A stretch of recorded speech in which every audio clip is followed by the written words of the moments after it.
I'm speeding. Speeding. Speeding. 5, 4, 3, 2, 1. The world is changing faster than ever. What used to take decades is now taking years or even months. What you see right now is the illusion that people have had for many decades about the workplace being this secure place to work the rest of your life. For the first time in the history of our nation, our children will not do as well as us. We've seen our friends get laid off. We've been laid off. We've had our pay cut. People are overworked and underpaid. They seem to have less time and less freedom. They live under constant pressure. This is going to be forced. And so even if your employer loves you, they may have to cut you. There's something wrong that on Monday morning, the heart attack rate increases by 35%. Technology is accelerating, job security is declining. It just doesn't seem like the old models of making a living are as reliable as they used to be. Every aspect of our lives, there's a better way out there, but we're still doing it the old way. We live in the greatest country on the planet, and there are a lot of people sitting around complaining and being cynical. Like everyone's whining about this old model, and I'm like, why don't you leave it? Look at all this over here. Look at all this opportunity. Since so much of our lives revolve around our work and the way we make our living, many people are thinking there just has to be a better way.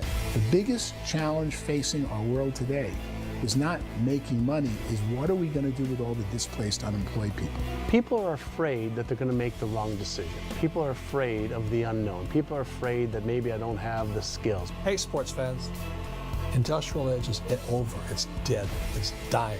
That's why going to school to get a job is an obsolete idea. A steady paycheck is an industrial age idea.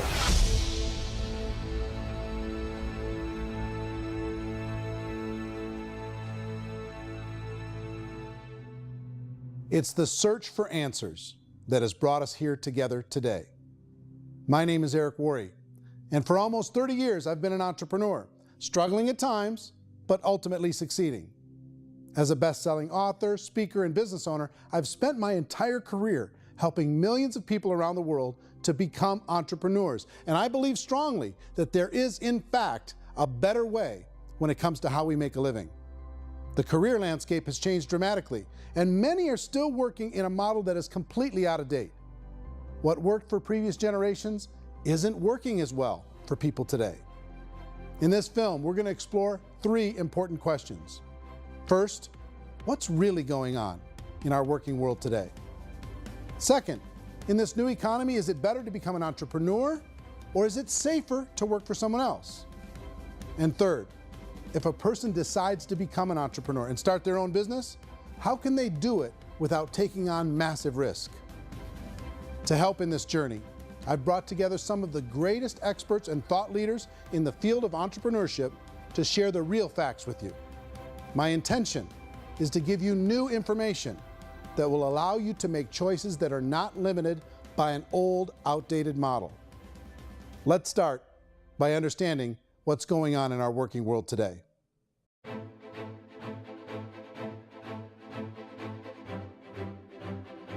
Let's look at unemployment. 30–40% of the people are honestly not working, but would be working. What our government does is if you haven't found a job in 6 months, we don't call you unemployed. We pretend you dropped out of the labor force. I've often said that unemployment, particularly structural unemployment, that's unemployment due to technological changes, is the first sign of economic growth. Think of it, 10 people live on an island. They go out every day and fish. One day, new technology shows up. A missionary brings them a net. Now, using the net, one pilots the boat, one throws the net. 2 fishermen can do all the work 10 used to. That's a 500% increase in productivity, 2 doing the work of 10, in one day. You don't have to learn a lot to learn how to throw a net instead of throw a fishing line.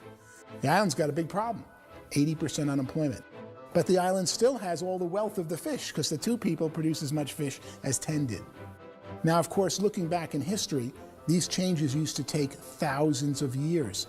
And during that time, we went into farming and transportation. Some of us became doctors and some teachers and lawyers, and we developed all these new professions and new manufacturing jobs. Today, these changes are occurring literally in one day when a new technological advance occurs, and we don't have the social structures to deal with it or to retrain the unemployed people. So one of the things that I think is interesting as I travel across the country and really travel around the world is the way that we work and the way we get paid for work is changing pretty dramatically. On a global basis, everything is being turned upside down because of the rapidly advancing technologies.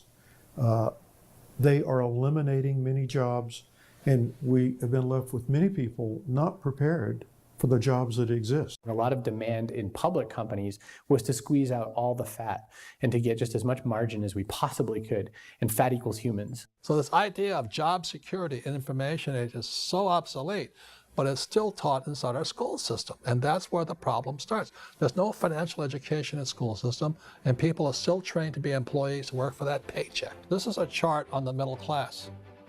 What's happening in the middle class, those that went to school, their incomes have been coming down for years. And parents still say to their kids, go to school, get a job. Now what happens to all those middle class people who are dropping off the ends of the chart? Well, they become what's called working poor. And this is what happens to working poor. But they say poverty is ending.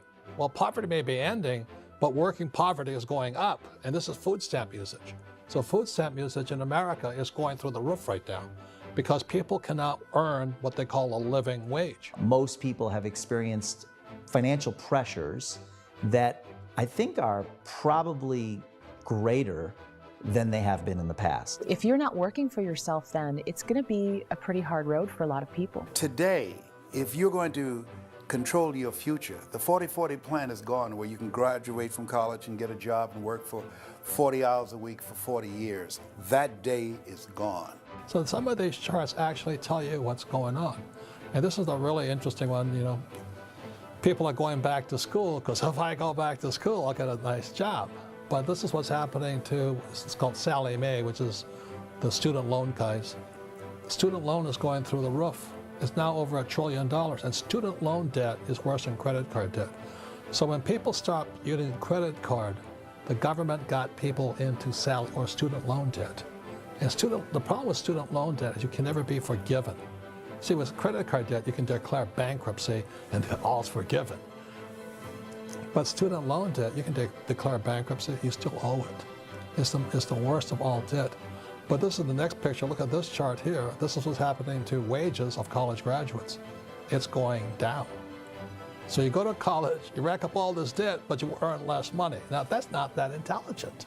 Average person who's been working a lifetime in America today is ending their lifetime at 65 with about $41,000 in assets. They earned just enough to survive. I think in the United States we have something like 17 trillion in debt. That's just the federal government debt. We got another 2 in municipal and in other, let's call it almost 20 trillion government. We've got 40 trillion in private debt. That comes up to close to 60 trillion. When you then add something we never had before, what you were talking about, when we look at the unfunded portion of Social Security and primarily Medicare, Medicaid, that at the most conservative estimates from outside firms, Kleiner Perkins, 67 trillion and growing.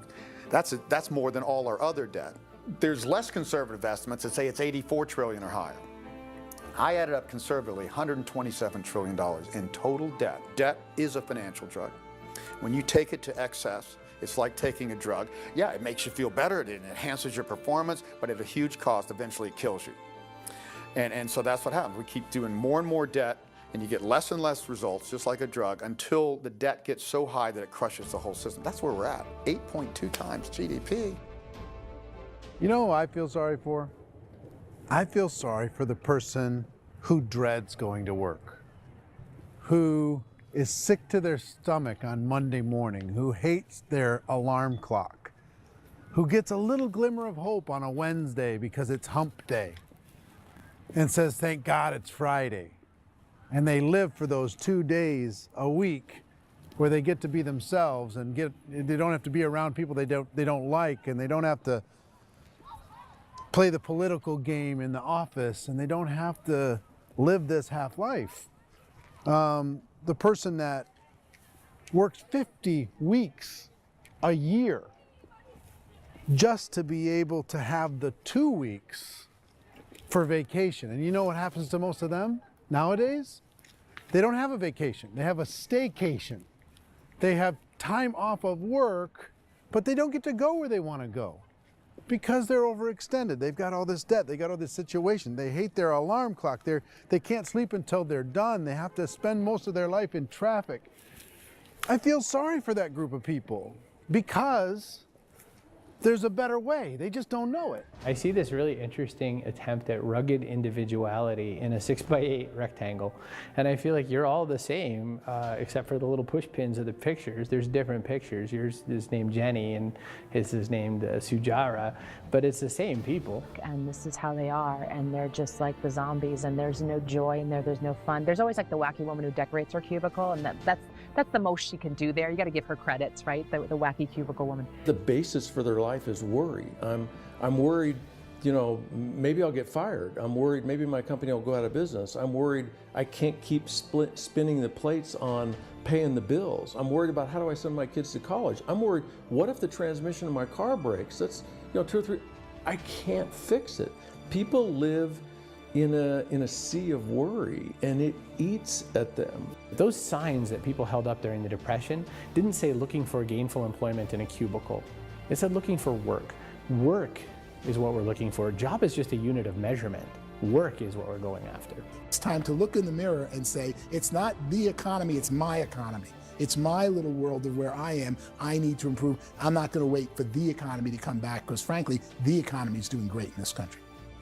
So I'm here on Wall Street, the financial center of the universe, the financial capital of the world. This is where most people's money goes to at least be held for a time, right?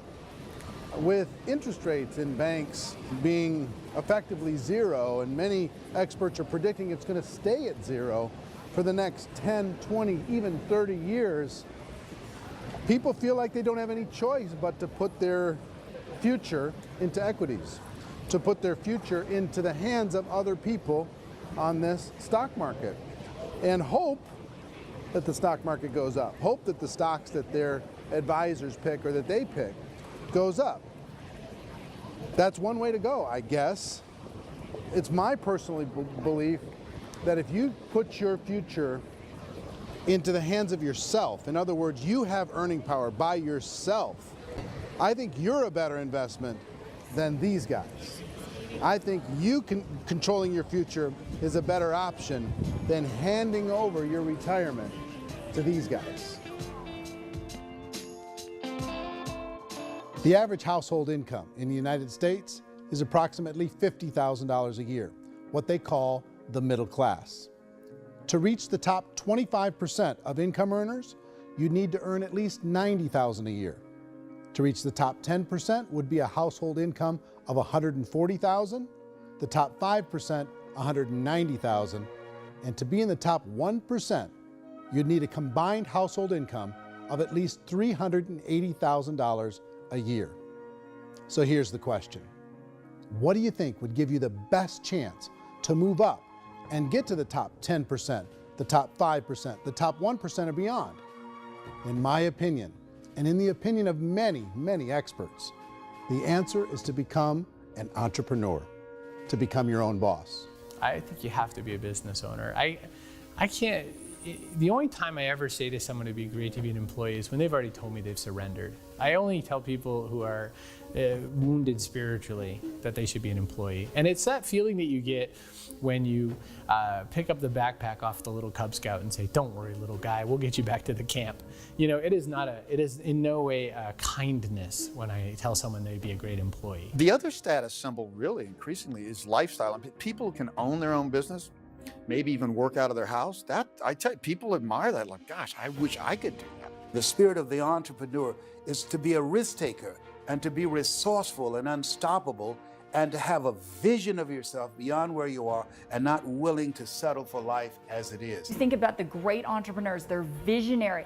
They have heart. They're willing to do today what others won't so they can do tomorrow what others can't. Personally, I don't think of the new economy, the old economy. I create my own economy. The entrepreneur's in control. I decide what the economy is going to be like. In the world of entrepreneurship, there are no limits. You can make as much as you want depending on how much you want to work and how smart you are and how great a team you put together. There's no more lifetime rewarding business than being an entrepreneur. Why in America, where anyone could be anything, would people want to give up their freedom and become effectively a modern-day slave, told shut up and be here every morning at 7:30, leave at 5:30, and do what I tell you? If people decide to become an entrepreneur and work for themselves, they have some traditional options, but they're riskier than you might think. Any kind of a retail business, retail build-outs, is extremely expensive. Even just these small little yogurt stores where they're putting little yogurt machines and you get all the different flavors, you're spending $200,000, $300,000, $400,000 to open a yogurt shop. I would love to buy a Dunkin' Donuts, but it's $500,000 or so to start. I don't quite have that just in case money. Risk you can lose it all, and most guys do 2 or 3 times, and even big guys like Branson, because I'm such a fan of his, half his companies don't work. If you make $1 million, your problems are going to go. If you make $1 billion, your problems are really going to go.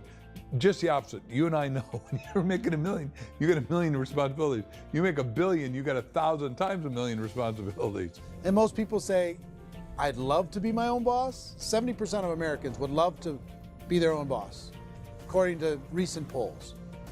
But they don't know how to get there. Because what are you going to do?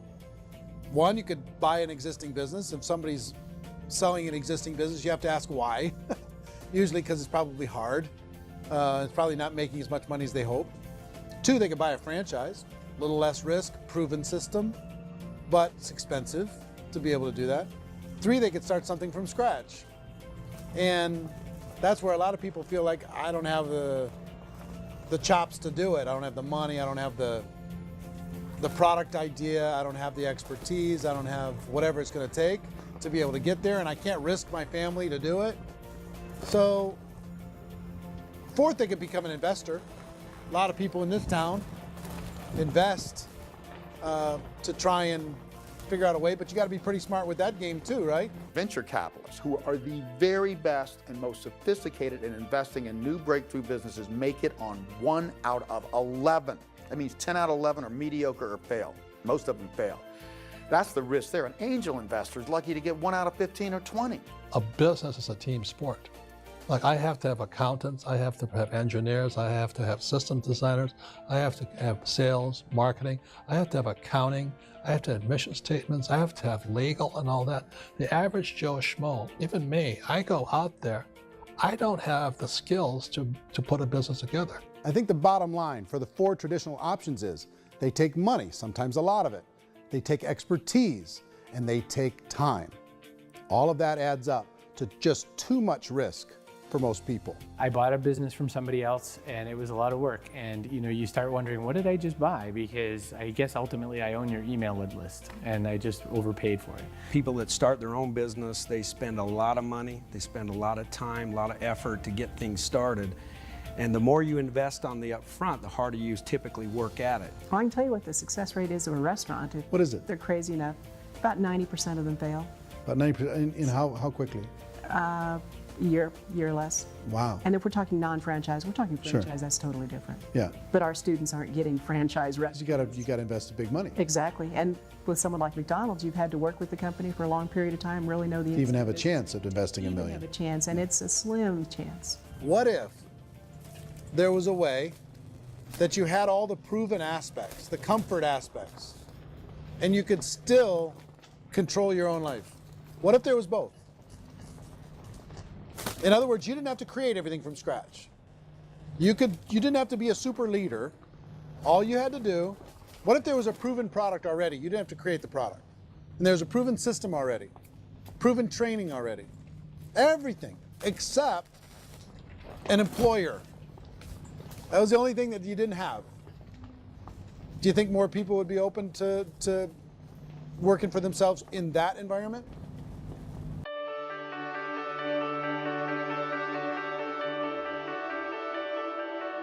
In our search for a better way to make a living, we've come to the conclusion that becoming an entrepreneur is actually safer than being an employee. And through our look at the entrepreneurial options, one particular path kept coming up from expert after expert. And I think most people will find it surprising because it's certainly a non-traditional business model. That model is for people to start their own business and become an entrepreneur through the creation of a network marketing business. Some people call it direct selling because the product is being sold directly from the manufacturer to the end consumer, cutting out the middlemen. Other people call it multi-level marketing, or MLM, because there are multiple levels of commissions paid. The most common term today is network marketing, because network marketing best describes using a large group of independent distributors, independent entrepreneurs, to move a product or service more efficiently.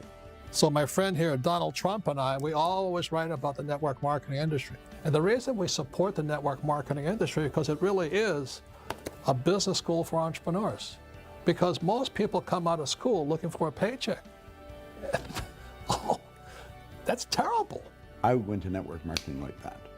I think if it didn't exist, we should invent it. It is that good. I think direct selling is a great way to do business today. It's very easy to get into that industry, and you can be self-employed, be in effect an entrepreneur. When we see multi-billionaires adding network marketing companies to their portfolio of companies, that would be a clue. When we see people who are very famous authors and very famous business people endorsing the industry, that would be a clue. These network marketing companies aren't $50 million companies, they're billions and billions of dollars. They lead the stock market, they're major companies. When we're going to get it? You know, and you're going to school to work for a paycheck, but if you want to be rich, be an entrepreneur, and network marketing gives you the spirit to be an entrepreneur. A traditional company will spend up to 50% of their total revenue on marketing. Network marketing companies use a different approach. Instead of having all that extensive marketing expense, they utilize a network of independent distributors to do the marketing for them. Now, why do they do this? First, because word-of-mouth advertising is so much more effective today than traditional media advertising. Second, some products need to be explained or demonstrated, and an independent salesperson can do that more effectively than an ad campaign. Third, it's completely efficient. The company only pays for the marketing of their product if a sale happens and not before. Imagine if Amazon allowed you to become an independent distributor and paid out 40% of its revenue to that distributor group. All you had to do as a distributor was recommend a product, and if a person bought it on Amazon, Amazon would take care of all the logistics, and you'd get paid for bringing the customer. Now imagine you got paid for every purchase that customer made for the rest of their lives. Well, Amazon doesn't offer this option, but network marketing companies do. 85% of all buying decisions in our society are made as a result of word of mouth or reputation. We're recommending things to each other all the time. You know, who's your dentist? Who's your doctor? Who's your lawyer? What detergent, are you using? What legal system are you using? What product are you using? We're talking to each other about the things that we love anyway. When you go into a big box retailer, you're lucky if the clerk looks you in the eye, much less gives you any detailed or accurate information about what you're purchasing. So of course, this personal information, this education coming from a friend, a neighbor, a relative, or even a stranger, but one who has experience with the product is extraordinarily valuable. As a matter of fact, network marketing can educate consumers probably better than any other form of marketing. It certainly can do better than advertising, because advertising usually has a certain hype to it, and you can only get limited information. So, network marketing trumps advertising. If you were a typical sales company and you wanted to sell $1 million a month worth of product, you might go find 100 superstar salespeople. The quota would be $10,000 a month. So network marketing as a distribution system just flips the numbers. So we use 10,000 happy, raving fans of a particular product, and we don't concern ourselves so much with how much product each one of them individually sells. If they sell just $100 or $200 a month, and there's 10,000 of them, you're selling $1 million to $2 million a month worth of product. And that's the best way I can explain how network marketing works. This is the marketing arm of the company. There's not money being wasted on bricks and mortar. There's not money being wasted on inventory that's sitting stagnant somewhere. There's not employees standing around that don't have customers. These are people that are going to connect with customers. These companies allow people to become independent distributors for extremely low cost and with no minimum time or sales quota. Essentially, they own their own business and can provide as much or as little sales as they choose. In other words, the distributor gets all the benefits of traditional business ownership without the risk. The advantage of network marketing is the ease of entry, the low risk, and the low startup cost, because almost everything else has very high risk. You can get in for a minimal investment. You're buying into a system that's already been proven, products or services that have been proven to work. The keys to network marketing is providing an opportunity for the masses to get involved, providing an opportunity for the average person who doesn't have the resources to start their own business. All of this so far is fairly straightforward, but network marketing offers another benefit, and it's this benefit that makes it so interesting for entrepreneurs. Network marketing allows a distributor to build their own network of other distributors and then compensates them on the sales created by that entire group. Direct selling is, at its base, very simple. It's the sale of a product or service to an individual on a face-to-face, one-on-one basis, just the way we're talking right now. But there's an important element as well, and that's the offering in conjunction with that sale of product, the offering of an opportunity for someone to make something of themselves. No matter what your social status is, no matter what language that you speak, I mean, look how many unbelievable people are becoming successful that speak every kind of language out there. What an awesome gift to give the world. Instead of having to work your way up in a system and prove that you could be a sales manager, they just decided everybody can be a sales manager. Everybody gets to build a sales team from day one. And so what that brought into the system of growth as a direct selling company is the concept of compounding or geometric progression. Because now you can actually grow a sales force very quickly because everybody is enrolling people in their own sales force. People who are like, oh, this is weird, I'm building a sales team, or what do you think you do at a regular company? How do you think a regular company works? Network marketing is the only industry that doesn't say your past determines your future. It looks at your past and says, okay, now what can we train you to do so you can have a great future? Every other employer out there wants to exploit you for what you already know, not teach you something new. Network marketing has the potential to save the United States and the world, because it's going to teach people not to be employees, but to be entrepreneurs.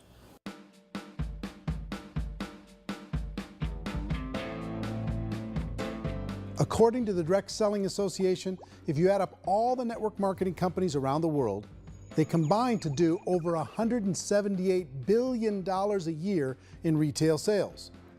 To give you an idea of how big that really is, the NFL, the National Football League, does approximately $9 billion a year. The music industry does a little more than $16 billion a year, and the movie industry does about $80 billion a year. Using a conservative average, network marketing companies pay their distributors about 40% of that $178 billion in the form of commissions, which adds up to more than $71 billion a year. That's almost $6 billion a month. It's almost $200 million in commissions every single day. So it's certainly working, and people are making serious money in network marketing. With the growth of the direct selling industry over the last 10, 15, 20 years, we've seen a broader understanding of the channel. We have seen more and more people getting involved in the business, so our penetration in the marketplace has increased, and thus the understanding in the marketplace of who we are has increased. And we've seen non-direct selling companies look at the direct selling model and say, something's going on there. People are making money, companies are being profitable, individuals are being motivated, product is being delivered to market. Maybe we should explore this. Some people think only the people at the top make money. Well, let's take a look at that as well. In the network marketing profession, there are roughly 500 people in the world who earn over $1 million a year. If you round that number up to $2 million a year, that adds up to about $1 billion a year. That takes the $71 billion paid out each year down to $70 billion. So where does the rest of the money go? The vast majority goes to part-time people making anywhere from a few $100s a month to many thousands of dollars a month. It goes to people who choose to make it a full-time career move and earning even more than that. Every day, people are using the money they earn through network marketing to pay off debt, have more fun, and improve the quality of their lives. Everyone I know in network marketing has been doing that since the 50s. They go to work when they want to go to work. They stop working when they want to take time with their children to have a leisurely breakfast and discuss issues and driving to school. They go back to work when they get home, wherever they're working out of. The biggest thing that I've seen is people that have become much happier in their life. MLM has probably made more millionaires of more people in more countries, and I've spoken to them in 67 countries, than any other single form of business, starting from nothing. If they have a choice between working a job for the next 10 years or working a network marketing business for the next 10 years, the result of working the network marketing business will be better. A lot of people within the industry go on and make this a career and do extremely well at it. Network marketing has been nothing but good for everyone I know that's been involved with it because they did it seriously and they played full out and they've been very successful. It's been a constant barrage of success stories and people showing off stuff that they got as a result of it. How many people are involved? Approximately 16 million Americans and 96 million people around the world are currently participating in network marketing. And in a recent poll, 82% of those people report a good, very good, or excellent experience with network marketing. So people are happy.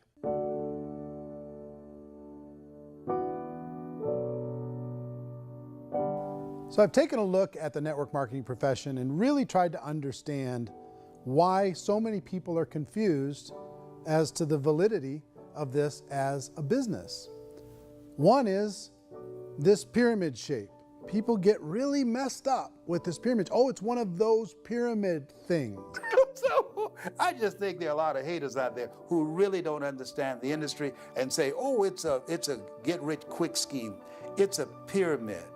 Well, corporate America is a pyramid scheme. You know what I mean? It goes like this. You have thousands of MBAs, let's say working for Ford or General Motors or Coca-Cola. If all these MBAs are all trying to get to here, that's a pyramid.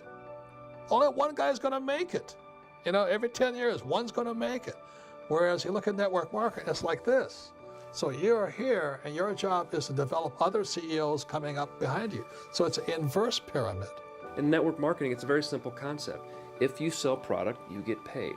It is paid based on production. There is no first mover's advantage. There is no investment component where the more somebody spends, the more they're entitled to make. So the two are polar opposites of each other. It doesn't matter what shape the company is or the compensation plan is shaped, whether it's a circle or a pyramid or a triangle or a trapezoid, it doesn't matter. If compensation is coming primarily from recruitment, then you've got a problem. On the other hand, if an operation is basing their compensation to participants on the basis of sales, even when those sales are generated by people you've recruited, well, then you're a perfectly legitimate enterprise. That's the legal test, it's the practical test. Another issue that's been true in the past that is no longer true now is people used to be in network marketing loaded up with products that they couldn't sell and they ended up a loser. They ended up with a bunch of product in their garage, they ended up with a bunch of products sitting in their kitchen shelves or whatever, and they thought they could sell it and then they weren't willing to or able to sell it and they ended up with a bunch of stuff and they were bitter about it. There was this thing called front loading where you had to buy if you bought $25,000 worth of product, you got better commissions and all this. Today, it's almost all done by computer. It's direct mail comes from a warehouse somewhere else. You don't have to have all this inventory. You don't have to stock up. It's a paperless world now. Most of it's done online. You have a back office. It really works. And I mean, the technology has changed everything. Third issue is people start talking about 99% of people in network marketing don't make any money. Well, we've talked about that over the course of this journey together. Almost $200 million a day is being paid out to network marketing distributors around the world. The naysayers, the people who say that it doesn't work, are usually the ones who just don't know how to make it work for themselves. And so they're giving you an opinion, and I tell people, don't confuse people's opinions with expertise, because opinions are free. And don't confuse sincerity with the truth, because people could be sincerely wrong. But here's the reality inside of network marketing. The vast majority of people that get involved in network marketing just become customers, and they get involved to be able to purchase product at a lower price. If you take Costco as an example, if a person goes into Costco and gets a membership to Costco so they can get a lower price on the product, we don't call that person a loser because they have a bunch of product that they walked out with with a smile on their face. Yet when some people want to take a look at network marketing, they say, well, those people, they're just using the product and they aren't earning an income, so they must be a loser. They're not a loser, they're a happy customer. That's the vast majority of people that are involved in network marketing. Now, a smaller percentage of those people decide to go build a business. They earn $300 a month, $500 a month, $1,000, $2,000. That's the bulk of earnings in network marketing. And then there's the few that really decide to take it serious, really decide to build a large network, really work to make that network very, very productive. And those people make huge amounts of money and there's no cap. What I do as an outside economist, just somebody looking at this industry like any other industry I speak in and say, look, what's the realities of this? 1% do incredibly well. 10% generate some additional income at pretty low risk and effort. That's not, and 90% of people roughly end up customers. One thing that I think is real when it comes to people's perceptions about network marketing is people put this, and distributors, I think, involved in network marketing have some responsibility for this. They have sometimes unrealistic claims about the product or about the income. Most people who become distributors, they want the money, they want to be successful, but they don't have the skills. They don't know what to do. And when people don't know what to do and they're in a new business, they're scared. And when they're scared, they panic and desperation kind of sets in. So they think everyone they talk to has to get in. So if I talk to you and you say, well, no, I don't have time to do that, they're like, no, I need you. You have to do this or I won't be successful. So I start clawing on you. I start that desperation. So then I start making claims about the product, which are not appropriate, probably not even true. Or I start saying, oh, let me show you how you can make all this money and you don't have to do anything, Eric.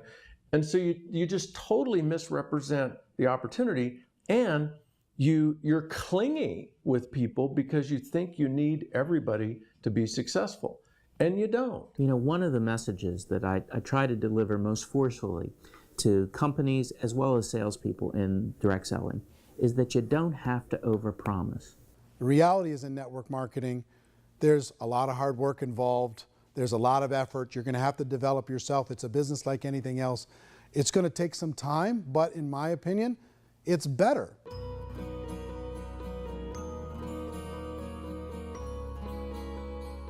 It's light years better for people starting today than it was even 5 years ago. I think it's more widely accepted now, and people understand it is a business. It is being an entrepreneur. It is being a business owner. Our belief system is based upon our evaluation of something.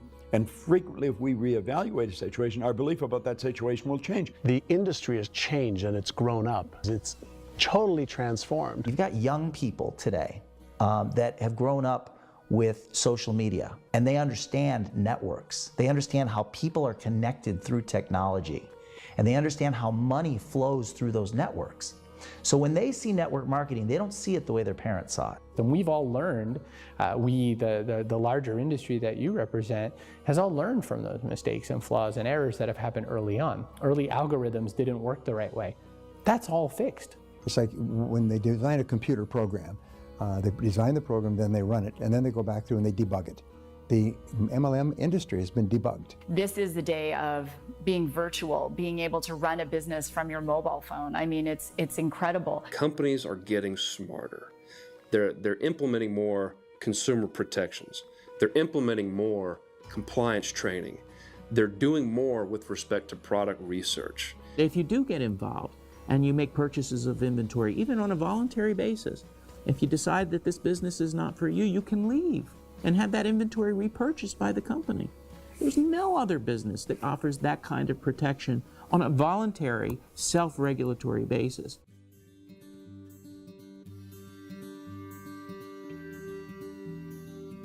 If you decide to look further into a network marketing business in order to generate more cash flow for your family, I would recommend reviewing the following 4 elements. First is the product or service. And on the product or service, I would ask 5 important questions. 1, do you like it? Is it something you would feel comfortable sharing with others? 2, is there a recognized need in the marketplace? It's hard to create a need if one isn't naturally there. 3rd, does the product meet that need? Does it solve a legitimate problem for consumers? And 4th, is it priced to sell? Can it compete in the marketplace? And fifth, is it priced for profit? Is there enough margin for the company and the distributor to be able to generate income for the long term? If you can answer the questions on the product to your satisfaction, the next element to consider is the company itself. Is it well run? Do you believe in the founders or the management team? Do you feel they have what it takes to go all the way? See, it doesn't matter how good the product is if the management can't take care of the company. Good management can change with the times. They can handle adversity. They can make good decisions.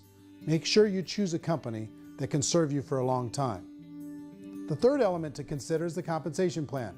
And with that, there are three important things to look at. First, a brand new person needs to be able to generate some money fairly quickly. It may be an obvious reason, but you can probably imagine the ripple effect of a distributor getting involved and having even a small victory fast. That can only help with the overall success of the organization. Second, a person should be able to develop a moderate part-time income in a reasonable period of time. As they develop their network and as their sales grow, they should be able to enjoy more benefits.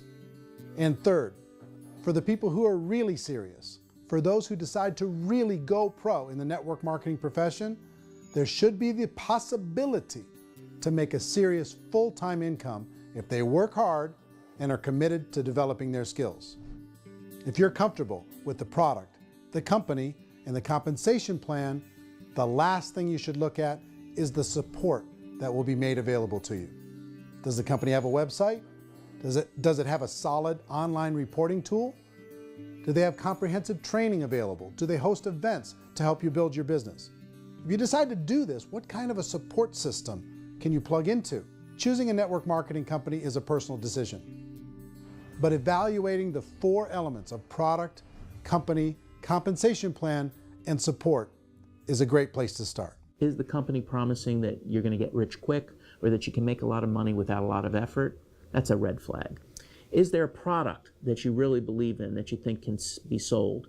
Or are you being told by salespeople or the person who's trying to recruit you or by the company itself that don't worry about the product, all you have to do is recruit other people into the business? Red flag, warning sign. If you're hearing that, take a second or even a third look. Get to know the customers, the products, the business, have some success, and see where the opportunities might take you to move up in the organization. You want to find out how concerned are they about my education, my training, and my development? Is there a space for me to grow? Most important question. Learn everything that you can about the product. Make sure it's something that you believe in, and learn everything you can about the industry and work that system. You have to be very passionate about whatever that company is doing. I would get involved. You can always test drive anything, you know, the product, the service, the community, and then lean into it a bit. If it feels good, then lean into it a lot. Behind me is the Lincoln Memorial. And this is a place where Martin Luther King Jr. had his famous "I Have a Dream" speech. And at that speech, he talked about his dream for equality for everyone around the world, and that's a noble dream. But I think more people need to remember what it was like when they were kids and the dream was still alive in them, before it got beaten out of them by reality, by this paycheck, by these responsibilities, and by having to live for this job to pay the bills. I think people need to remember that, go back to that. Once they know that there's a better way, I think their future is going to be much brighter. They can live a better life.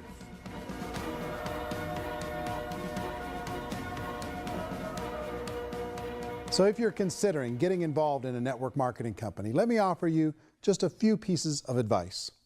First, network marketing isn't perfect. It's emotional, it's challenging. Like any entrepreneurial venture, it can have its up days and its down days. But if you have an entrepreneurial bone in your body, it's just better. Second, if you're gonna do it, decide to be professional. Decide to go pro. It's better to do that than just be this amateur sticking your toe in the water. Third, as any professional, you're gonna have to learn some new skills. And I promise you, inside of the network marketing profession, they're not too difficult to learn. Fourth, like anything worthwhile, it's gonna take some time. Don't expect that you're going to get to the finish line right out of the gate. And fifth, it's worth it. It's worth it to be able to take charge of your life again. It's worth it to be able to control your own financial situation. It's worth it for the people you're going to be able to spend time with. It's worth it for the things you're going to be able to see and the experiences you're going to be able to experience. It's worth it for the causes you're going to be able to contribute to, the lives you're going to be able to touch, the customers you're going to be able to help, the friendships you're going to be able to develop. I promise you, it's worth it. Remember, most people are searching for answers just like you are. But I do have to tell you the catch to network marketing.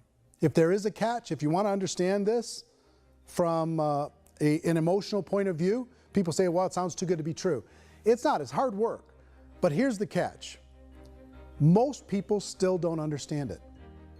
So you're going to have to endure the loss of social esteem from ignorant people. The uneducated will think less of you. Now, if you can handle that, you're on your way. If that's going to destroy you, you know what?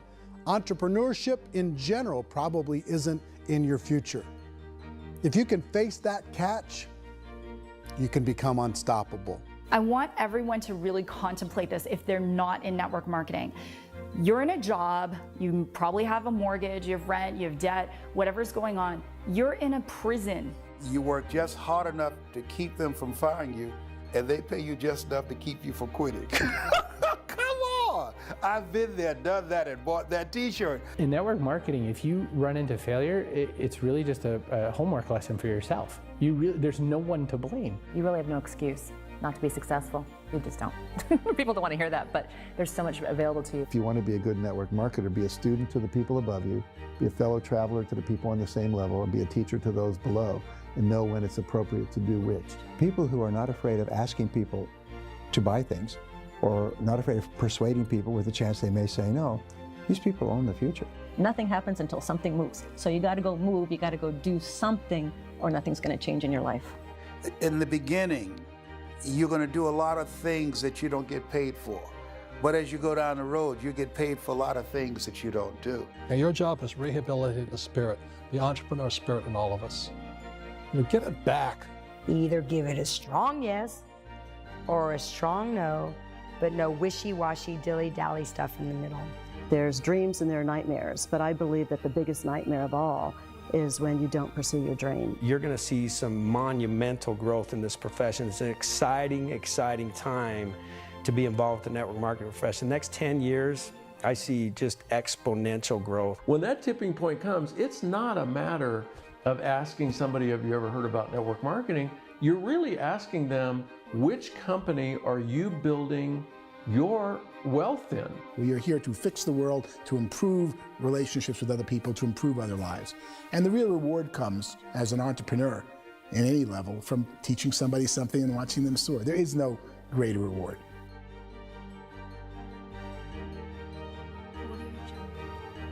Life's too short to spend it living someone else's dream instead of your own. It's too short to spend it living at a fraction of your potential. Can being an entrepreneur be a challenge at times? Sure. But here's what you get in exchange. It can be yours. Something that you built, something that you created, something that you made happen. This balloon represents your dream. It represents entrepreneurship. My wish for all of you is that you would reach out and grab it. The choice is up to you.